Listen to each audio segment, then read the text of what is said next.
Salut tout le monde, on est toujours en direct du Mobile World Congress. Nous avons pu rencontrer la société Meizu. Alors Meizu, c'est une société chinoise qui fait autant de buzz que Xiaomi dans les pays étrangers. Leurs smartphones sont indisponibles chez nous, pourtant pas mal de monde passe par des canaux d'importation pour se les procurer. Cette situation pourrait changer car la compagnie nous informe que dans les semaines qui suivent, elle pourrait s'attaquer au marché étranger, dont la France, avec ce Meizu MX3 qui pourrait être proposé dans une fourchette de prix entre 300 et 500 € en fonction du stockage de l'appareil. Meizu proposera le MX3 qui est le smartphone que j'ai actuellement en main. Ce smartphone est visuellement très réussi, il est intégralement en plastique mais les finitions sont tout bonnement magnifiques. Comme vous pouvez le constater, voilà, au niveau de la vidéo, les bords sont très fins, l'épaisseur est très fine aussi également. Si on regarde l'arrière, c'est vraiment très très beau. Je vais en venir rapidement aux spécificités de l'appareil, puisque on dispose d'un écran de 5,1 pouces avec une résolution de 1800 par 1080. Il dispose de bords, comme je le disais tout à l'heure, ultra fins, de 2,90 mm, moins de 3 mm quoi, et on a une caméra frontale de 2 mégapixels à l'avant capable de filmer en Full HD 30 images par seconde. Il dispose d'un Exynos 8 cœurs, qui est en 4+4, je m'explique. Le processeur est le processeur fabriqué par Samsung, c'est celui qu'on retrouve sur certains appareils. Il propose un premier quadricœur très puissant en Cortex A15 cadencé à 1,6 GHz avec un autre processeur quadricœur bien moins puissant en Cortex A7 cadencé à 1,2 GHz qui sera là lui pour les tâches qui demandent moins de ressources et ainsi permettre à une meilleure autonomie de l'appareil. Donc pour tout ce qui est jeu et 3D, vous aurez ce quadricœur A15 à 1,6 et pour les restes, tout ce qui est application plus basique, ce A7 à 1,2 GHz. Pour ceux que ça intéresse, le chipset graphique est un PowerVR SGX 544. Il dispose de 2 Go de RAM en DDR3. Il existe en 16 Go octets en mémoire interne qui sera sans NFC, puis en 32 et 64 Go octets qui eux disposeront bien de la NFC et d'un stockage assez conséquent pour 64 Go.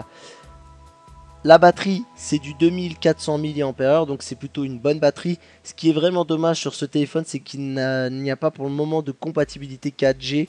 On verra peut-être lorsqu'il sera annoncé en France, mais c'est pas sûr. Il est bien en HSPA+, qui propose des débits allant jusqu'à 42 mégabits par seconde.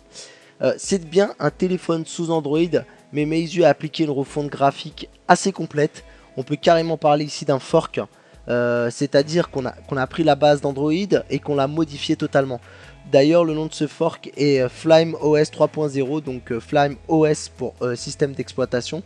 Donc ce qui montre bien la volonté de dire que c'est bien un téléphone sous Android pour les gens qui auront envie d'aller sur le Play Store ou autre, mais que c'est bien un OS qui a été repensé pour ce téléphone. Meizu nous expliquait que la philosophie de ce smartphone est de proposer un OS plus simplifié, moins difficile à prendre en main pour les personnes qui trouvent Android trop compliqué, et donc ils ont fait plein de petits ajustements pour rendre ce téléphone bien plus simple.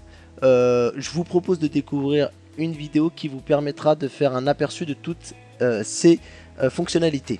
Alors, première fonctionnalité, c'est ici pour tout ce qui est multitâche. On va lancer plusieurs applications.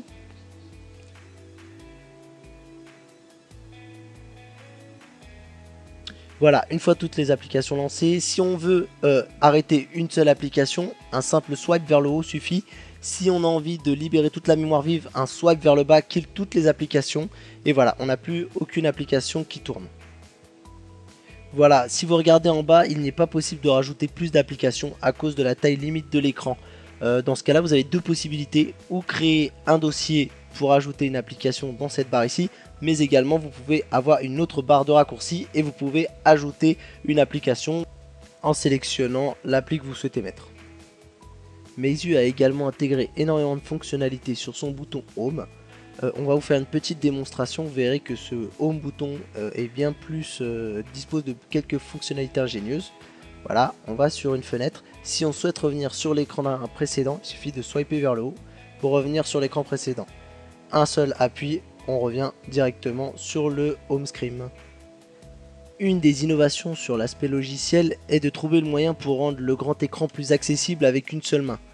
Prenez l'écran suivant. Atteindre les icônes au-dessus est difficile. Sur le MX3, il faut tirer l'écran vers le bas, le maintenir et la rangée du dessus se bloque pour rendre accessible le contenu. Cette option est possible sur l'interface, mais ce qui est très fort de la part de Meizu, c'est d'avoir rendu également cette possibilité sur les applications, comme par exemple ici sur Skype. Et sur le gestionnaire par exemple de fichiers. Très bonne idée de la part de Meizu pour exploiter un grand écran. Là au niveau de la sélection, plusieurs possibilités, on les sélectionne un par un, ou on a également en swipant vers le bas, on peut sélectionner tout d'un coup et désélectionner de la même manière. Autre possibilité, celle dans les paramètres et notamment les raccourcis rapides, la possibilité d'arranger les icônes à sa guise. Voilà, et si une icône vous paraît un peu mystérieuse pour savoir ce qu'elle veut dire, il est possible de pousser vers la droite pour avoir pour voir ce que signifie l'icône. Autre chose intéressante est dans la gestion des icônes sur les bureaux.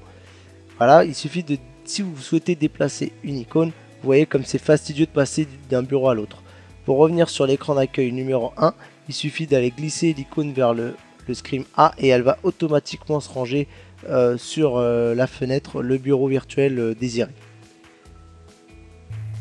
Passons maintenant au niveau de la photo où Meizu était assez fier de nous montrer son capteur qui, avec son ouverture en 2.0, permet de capter des photos dans des milieux sombres de qualité. Donc si vous regardez au niveau de l'appareil de mon film, le bout du couloir est assez sombre, alors que lorsqu'on regarde sur l'écran, on croirait que c'est beaucoup plus lumineux que la réalité. Du coup, les photos avec peu de lumière ressortent avec de bonnes qualités.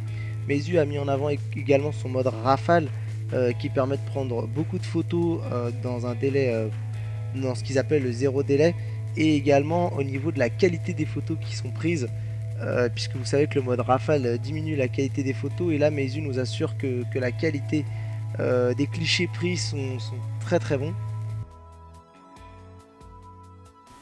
Voilà, c'était un petit tour d'horizon de ce Meizu MX3. Restez branchés sur Android MT pour plus d'informations. Merci à vous d'avoir regardé cette vidéo.